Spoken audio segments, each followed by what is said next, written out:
थोड़ा धीरज धरे आज। हम सब आभारी हैं आपके कि आज देश का ये सबसे बड़ा विधानमंडल एक नए इतिहास को बनाने की ओर अग्रसर हो रहा है।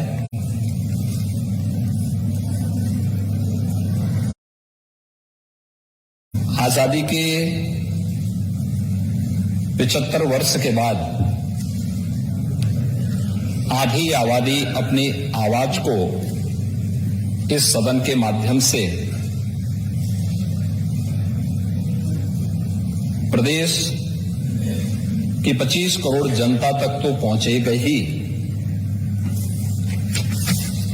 साथ ही साथ प्रदेश की समस्याओं को लेकर के, उपलब्धियों को लेकर के और अन्य समसामयिक महत्वपूर्ण मुद्दों को इस सदन में उन्हें रखने का एक अवसर प्राप्त होगा। मैं इसके लिए सभी बहनों को हृदय से बधाई देता हूं, उनका अभिनंदन करता हूं।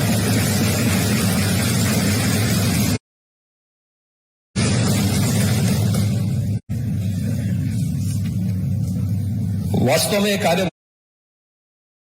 बहुत पहले होना चाहिए था।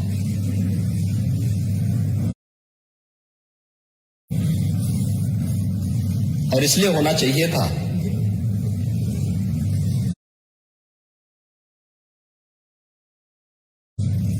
आज का पूरा दिन आपने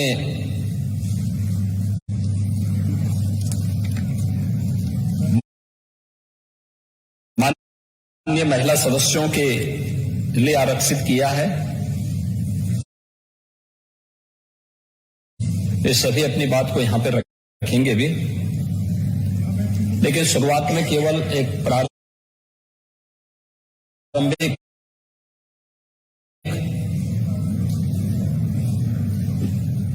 व्यवस्था की दृष्टि से प्रस्तावना रखने के लिए मैं यहां पर खड़ा हुआ हूं।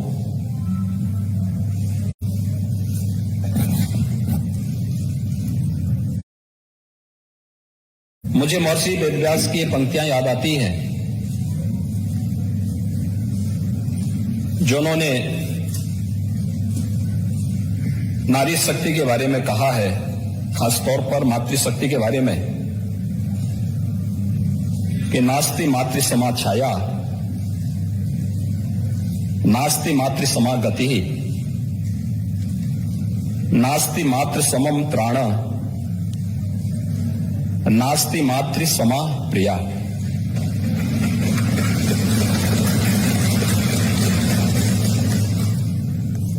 यानी मां के समान कोई छाया नहीं है, मां के समान कोई सहारा भी नहीं है, मां के समान कोई रक्षक नहीं है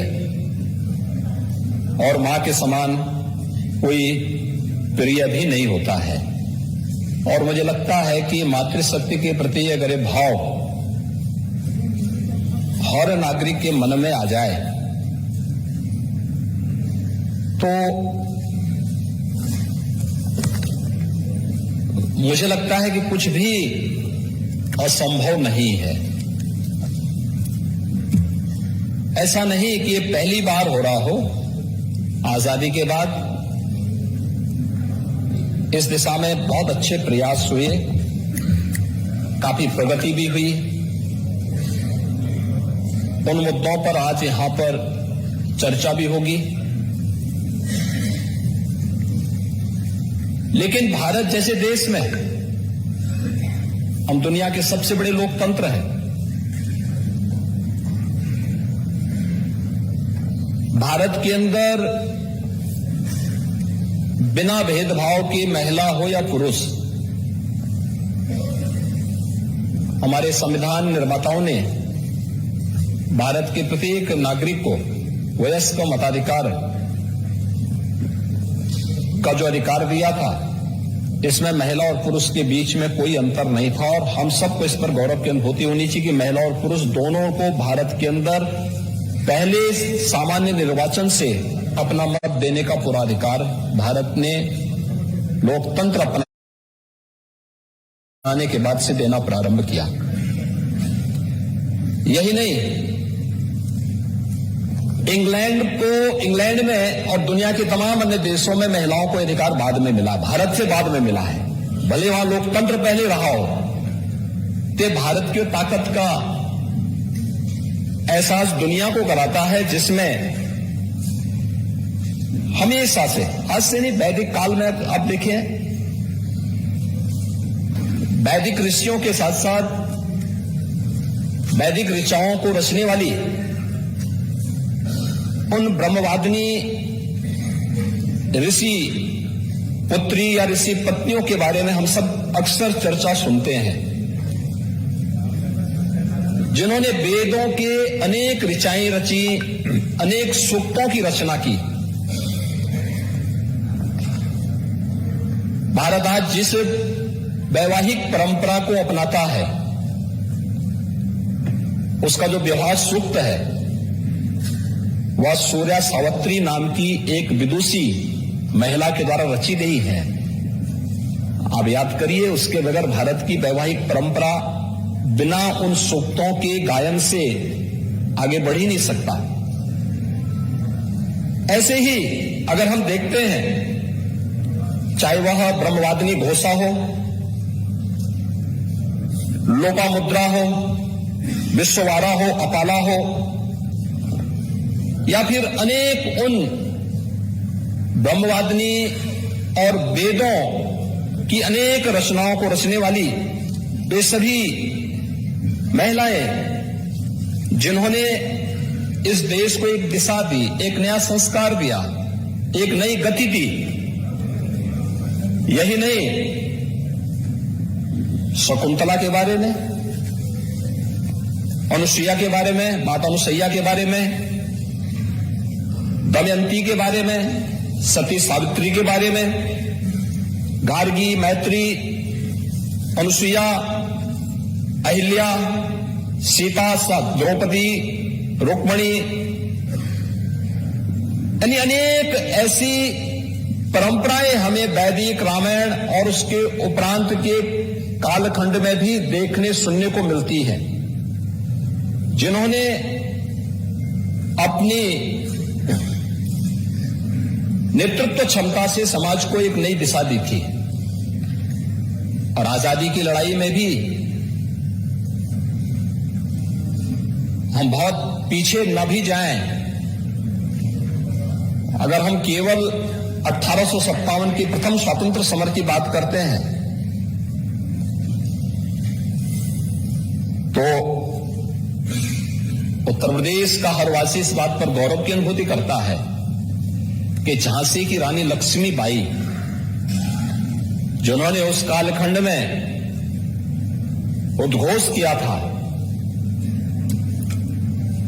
कि मैं अपनी झांसी हरगिज नहीं दूंगी, और उसके लिए उन्होंने युद्ध लड़ा, ब्रिटिश हुकूमत को पीछे हटने के लिए मजबूर किया। अनेक ऐसे उदाहरण हैं। उनके साथ जो अन्य अनेक वीरांगनाएं इस युद्ध में लड़ी थी, प्रथम स्वातंत्र समर का नेतृत्व की थी, यह किसी से छुपा हुआ नहीं है। और इसलिए आज जब हम इन सभी मुद्दों पर चर्चा कर रहे, इस सदन में चर्चा होगी और सभी बहनें अपनी अपनी बातों को यहां पर रखेंगी, इस संबंध में कुछ चीजें हैं जो सरकार ने अपने स्तर पर कदम बढ़ाए हैं। मैंने एक पत्रक भी दोनों माननीय सदन के सभी माननीय महिला सदस्यों को पास भेजा है, मिशन शक्ति के रूप में एक जो नया कार्यक्रम राज्य सरकार के स्तर पर हम लोग संचालित कर रहे हैं, और इस कुशलतापूर्वक संचालित हो रहा है। इसके परिणाम भी हम सबके सामने हैं कि केंद्र और राज्य सरकार के द्वारा महिला सशक्तिकरण के लिए, महिला सुरक्षा, महिला सम्मान और महिला स्वावलंबन, इनसे संबंधित जो मुद्दे हैं उन पर क्या क्या कदम उठाए गए हैं, चाहे वह बेटी के जन्म लेने से लेकर के और बेटी के विवाह होने तक, मुख्यमंत्री कन्या सुमंगला योजना, मुख्यमंत्री सामूहिक विवाह की योजना, निराश्रित महिला पेंशन की योजना में वृद्धि करते हुए उसके दायरे को बढ़ाने का कार्यक्रम, उत्तर प्रदेश में राज्य ग्रामीण आजीविका मिशन के माध्यम से जो कार्यक्रम चल रहे हैं, जिसको हमने काफी सशक्त करने की दिशा में कदम बढ़ाए हैं, जिसमें पोषण मिशन के साथ ग्रामीण आजीविका मिशन की बहनों को जोड़ना,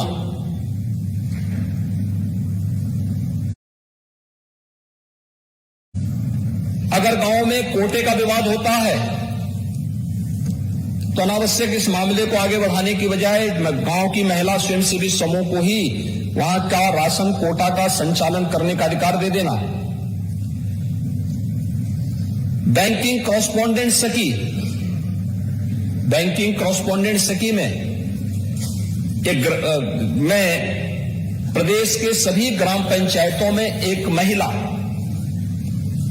गांव के बैंक के लेन देन के पूरे कार्य को संचालित करेगी और 33,000 से अधिक बहनें इस कार्य के साथ जुटी हैं। और मुझे बताते हुए प्रसन्नता है कि सुल्तानपुर की तो एक बहन ऐसी है जो इसमें 3 लाख रुपए सालाना कमा भी रही है, स्वयं का इनकम कर रही है, 3 लाख रुपए सालाना। महिला स्वावलंबन का एक आदर्श उदाहरण है। ऐसे अनेक उदाहरण है हमारे सामने। एक उदाहरण मैं आपको देना चाहूंगा, मैं बताना चाहता हूं, वह है बलेनी मिल्क प्रोड्यूसर का, झांसी के अंदर बुंदेलखंड में। ये मिल्क प्रोड्यूसर, इसमें 2019 में हमने इसे प्रारंभ किया था बुंदेलखंड में। मैं झांसी में मुझे स्वयं जाने का अवसर प्राप्त हुआ था और गांव की सामान्य महिलाएं, ऐसा नहीं कि कोई बाहर से आया हो, लेकिन गांव की सामान्य महिलाओं ने जब अपनी क्षमता का परिचय दिया,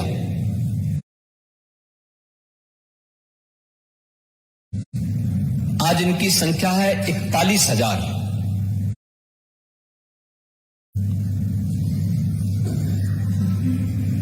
इन्होंने गांव जोड़े हैं 795 जो दुग्ध उपार्जन करते हैं। दुग्ध समितियां गांव में गाय या भैंस का दूध कलेक्ट करते हैं, प्रतिदिन कलेक्ट करते हैं 1,35,000 लीटर दूध और इनका जो वार्षिक टर्नओवर है वह है लगभग 149 करोड़ और इनका जो नेट प्रॉफिट होता है वह है 13.5 करोड़ का इनको नेट प्रॉफिट भी होता है। ये महिला सशक्तिकरण की दिशा में बढ़ाए गए कदम का एक उदाहरण है। ऐसे ही राष्ट्रीय पोषण मिशन के अंतर्गत जो कार्यक्रम प्रदेश के अंदर चल रहे हैं, प्रदेश के अंदर जो भारत सरकार की स्कीम के अंतर्गत जो कार्यक्रम चल रहे हैं, मातृ वंदना योजना, मिशन शक्ति के अंतर्गत हर थाने में महिला हेल्प डेस्क की स्थापना, हर ग्राम पंचायत के लिए महिला बीट पुलिस अधिकारी की तैनाती। 2017 के बाद जब नई सरकार बनी थी, 1947 से लेकर के 2017 तक 70 वर्षों में उत्तर प्रदेश पुलिस बल में, जो देश का सबसे बड़ा पुलिस बल है, इस पुलिस बल में मात्र 10,000 महिला पुलिस कार्मिक थी, अधिकारी और महिला कांस्टेबल सबको लेकर के। आज इनकी संख्या 35,000 से अधिक है। अतिरिक्त महिला पुलिस कार्मिकों की भर्ती की कार्रवाई को इस दौरान राज्य सरकार ने एक अभियान चला करके उन्हें भर्ती की प्रक्रिया के साथ जोड़ने का काम किया और उन्हें महिला बीट पुलिस अधिकारी के रूप में हर ग्राम पंचायत के लिए भी तैनात किया, जहां पर ये कार्य कुछ जगह प्रारंभ हो चुका है, कुछ जगह हम लोग आगे बढ़ाने जा रहे हैं। महिला रिपोर्टिंग पुलिस चौकी और परामर्श केंद्र हर एक जनपद में अलग से व्यवस्था बनाई गई है। कहीं पुलिस थाना, महिला पुलिस थाना जो स्पेशली केवल महिला संबंधी अभियान और उन्हें परामर्श देने के लिए गठित किया गया है, और कुछ जगह पुलिस चौकियों को अतिरिक्त व्यवस्था भी इसके साथ दिया गया है। और इसके साथ ही प्रदेश के अंदर जो कार्य हुए हैं, परिणाम है इसका, और ये चीजें हमें दिखाती हैं कि इसके परिणाम भी हम सबके सामने आए हैं, जिसमें प्रदेश के अंदर अभी जो हर थाने में प्रदेश के अंदर 1537 पुलिस सिविल पुलिस के थाने हैं, शेष अन्य मिलाकर के कुल 1584 थाने हैं, जिसमें जीआरपी के भी थाने आते हैं। इन सभी में महिला हेल्प डेस्क की स्थापना की जा चुकी है। प्रदेश के अंदर सरकार ने आने के तत्काल बाद 3195 एंटी रोमियो स्क्वाड का गठन किया था। एंटी रोमियो स्क्वाड जिसके द्वारा 6,75,143 स्थानों पर चेकिंग करते हुए 28,35,893 ऐसे लोगों को उनकी चेकिंग की गई जिन पर किसी प्रकार का कोई संदेह था, और उसमें आवश्यकता पड़ने पर कार्रवाई भी की गई है। इसके अलावा प्रदेश के अंदर 10,417 महिला बीट अधिकारियों के लिए ऐसे बीट बनाए गए जहां पर केवल महिला कार्मिक ही इन सबको संचालित करती हैं।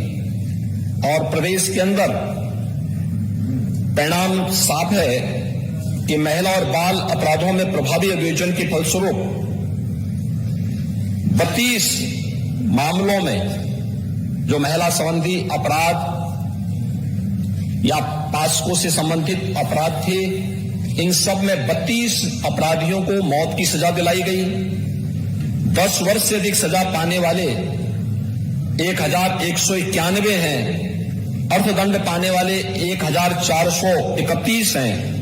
आजीवन कारावास की सजा इस दौरान बेहतर प्रोसिक्यूशन के माध्यम से जिन्हें दिलाया गया 1,323 है, और 10 वर्ष से कम सजा पाने वाले 3,420 ये भी इसमें किया गया। महिला अपराध में 4,751 अपराधियों को जिला बदर, और ये सभी कार्रवाई इसमें की गई। और एनसीआरबी के जो डाटा है उसके अंतर्गत अगर हम देखेंगे तो विगत 5 वर्ष के अंदर महिला संबंधी अपराधों में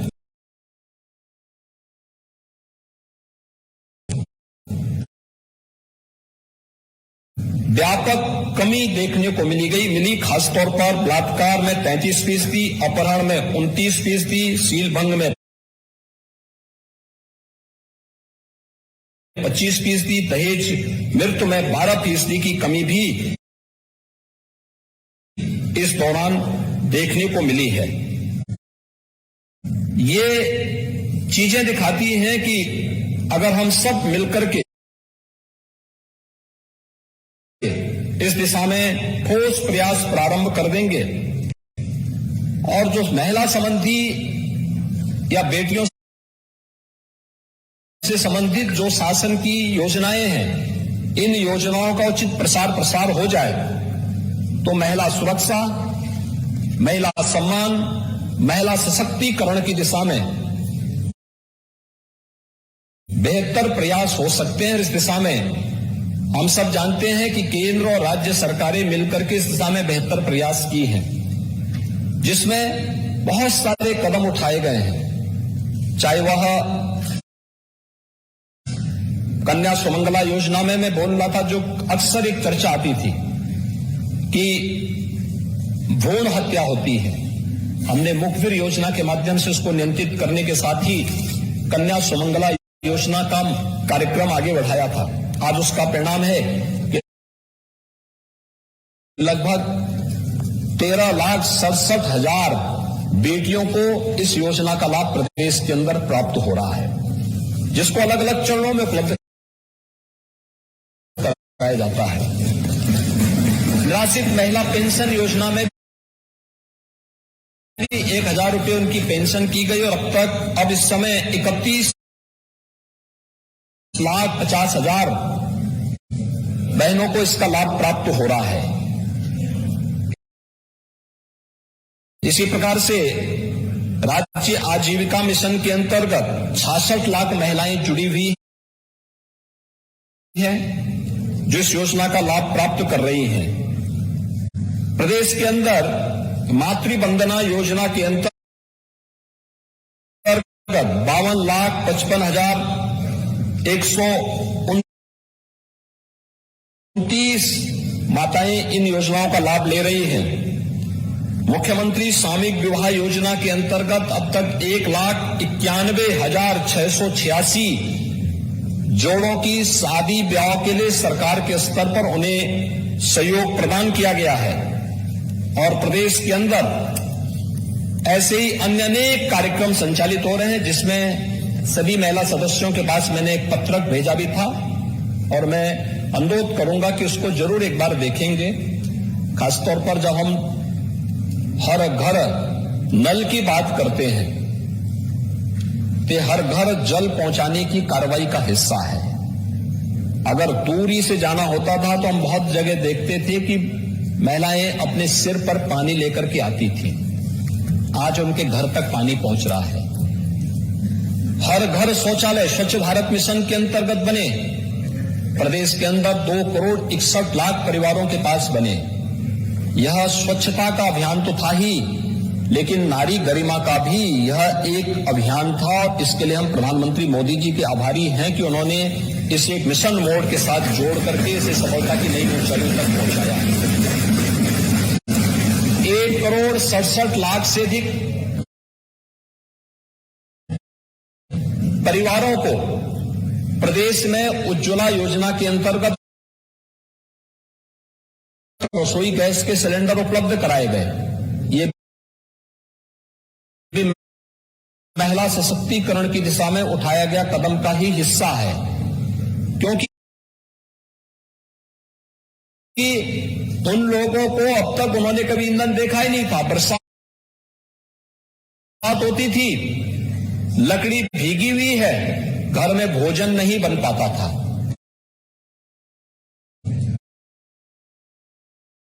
45 लाख से अधिक परिवारों को जो एक एक घर मिला है, यह भी महिला सशक्तिकरण की दिशा में बढ़ाया गया कदम है, क्योंकि एक महिला किस स्थितियों में अपने बच्चों को टपकती हुई झोपड़ी के नीचे रखने के लिए मजबूर होती थी, आज जब उसे पक्का मकान मिला है तो उसके चेहरे की खुशी देखने लायक बनती है। ऐसे ही परंपरागत रूप से जहां पर जो व्यक्ति जहां पर अपनी अपना मकान बनाया है, झोपड़ी रखा हुआ है, प्रधानमंत्री स्वामित्व योजना के माध्यम से उन्हें उस जमीन का मालिकाना हक दिलाने की कार्रवाई पीएम स्वामित्व योजना के माध्यम से मिल रहा। अब तक हम लोग 40 लाख से अधिक ऐसे परिवारों को इस सुविधा का लाभ उपलब्ध करवा चुके हैं उत्तर प्रदेश के अंदर, और 8,000 से ड्रोन लगा करके हर एक ग्राम पंचायत को सर्वे करने, ग्राम पंचायत की खुली बैठक के माध्यम से फिर उन लोगों को इस अभियान के हिस्से बनाने की कार्रवाई भी चल रही है। पीएम स्वनिधि के अंतर्गत भी स्ट्रीट वेंडर, ठेला, खोमचा, रेहड़ी रखने वाली ऐसी 2 लाख से अधिक महिलाओं को इस योजना का लाभ देकर के आर्थिक स्वावलंबन की ओर अग्रसर करने का कार्य हुआ है। अन्य अनेक ऐसी योजनाएं हैं जिन योजनाओं के बारे में हम चर्चा करें। मेरी अपील होगी सभी महिला सब यहां पे जो सदस्य गण हैं उन सभी बहनों से कि इस पर वे अच्छी चर्चा करें। इनमें उनके कोई सुझाव हैं, सुझाव उनके नोट होंगे, सरकार उसके बारे में कदम उठाएगी। और आज जो ये देश का भी और सबका एक इस ओर आज ध्यान आकर्षण होगा कि आखिर महिला सदस्य क्या बोलना चाहती है, उनकी जिज्ञासा क्या है, प्रदेश के विकास के बारे में, प्रदेश के सम्मान के बारे में, प्रदेश के स्वावलंबन के बारे में, प्रदेश के भविष्य के बारे में, प्रदेश के वर्तमान के बारे में, अगर इन सभी मुद्दों की ओर उनका सकारात्मक सुझाव आता है तो उस पर सरकार को कदम उठाने में भी मदद मिलेगी और उस सकारात्मक भाव के साथ इस चर्चा को आगे बढ़ाने के लिए मेरी आपसे भी अपील होगी कि कुछ देर के लिए ही सही, लेकिन पीठासीन अधिकारी के रूप में भी कोई बहन वहां बैठ करके सदन का संचालन कुछ देर के लिए ही सही कर सके तो मुझे लगता है एक माहौल और उस दौरान करें। और मुझे लगता है उनको आज नियमों के बंधन से मुक्त करिए। आज उनको केवल इस विषय पे बोलने दिया जाए। जो योजनाएं हैं उन योजनाओं पर, जो योजनाएं जो अन्य उनसे जुड़ी हुई, उनके क्षेत्र से जुड़ी हुई समस्याएं होंगी उन समस्याओं पर और समय की भी बाध्यता न हो। तो जितना बोलना चाहेंगे बोलें, दिन भर चले, दिन भर इसी पे चर्चा चले। और इसीलिए यहां पर सदन के बारे में मैंने इसी बात को कहा है, क्योंकि खन्ना जी से मैंने पूछा कि भोजन की कोई व्यवस्था है, तो इन्होंने कहा कि मैंने कहा भी आप तो अपनी जेब में भोजन लेके चल लेते हैं, लेकिन जो दिन भर जिनको बोलना होगा उनका क्या होगा। मैंने कहा यहां भोजन की व्यवस्था करवा दें, लोग अपना बोले भी, यहां भोजन भी लें, अच्छा होगा। आपने इसके लिए अनुमति भी दी है, लेकिन आज इस पे दिन भर चर्चा हो और उसका जो निष्कर्ष होगा, मैं चाहूंगा कि अच्छे सुझाव आए, अच्छी सकारात्मक चर्चा हो। और उस सकारात्मक चर्चा को हम लोग, देखिए आरोप प्रत्यारोप हमेशा लगते हैं, आज उससे ऊपर उठ करके एक सकारात्मक दृष्टिकोण के साथ, क्योंकि ये जब प्रकाशन होगा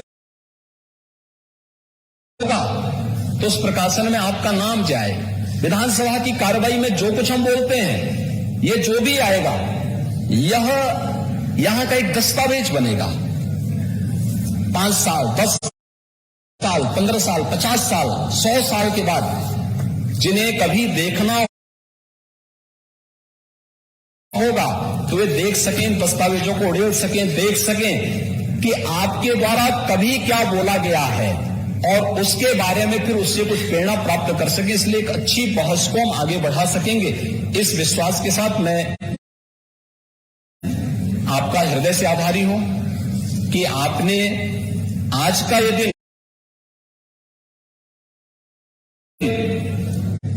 केवल प्रदेश की चुनी गई महिला सदस्यों को के लिए आरक्षित किया है, उन्हें दिया है और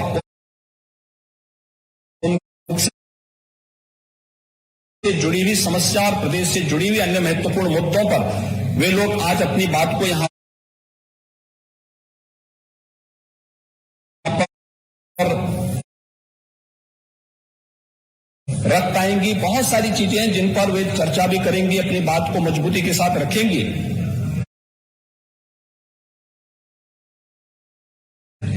मैं सभी पुरुष सदस्यों से भी कहूंगा कि सामान्य दिनों में आपके शोरगुल के नीचे महिलाओं की बात दब जाती थी। आज कम से कम आप उनकी बातों को सुनने के लिए यहां पर बैठेंगे और जो भी आपको आपके लायक होगा आप उसको स्वीकार करेंगे, आपके लायक नहीं होगा तो कम से कम घर में जाकर के अगर कहीं गलती आपके माध्यम से हुई है तो घर में जाकर के दोनों कान पकड़ करके वहां पर घर में माफी मांग करके आगे से उसमें सुधार लाएंगे, जिससे सदन की कार्रवाई को बेहतर तरीके से संचालन करने में आगे मदद मिल सके।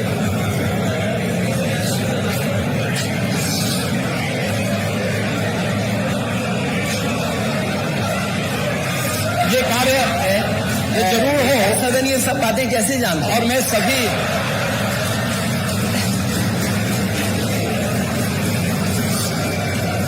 और नेता सदन के बगल वाले ने तो नहीं बताया होगा।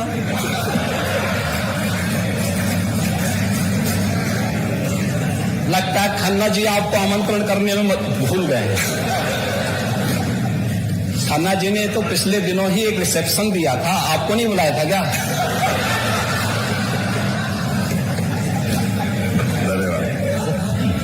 धन्यवाद।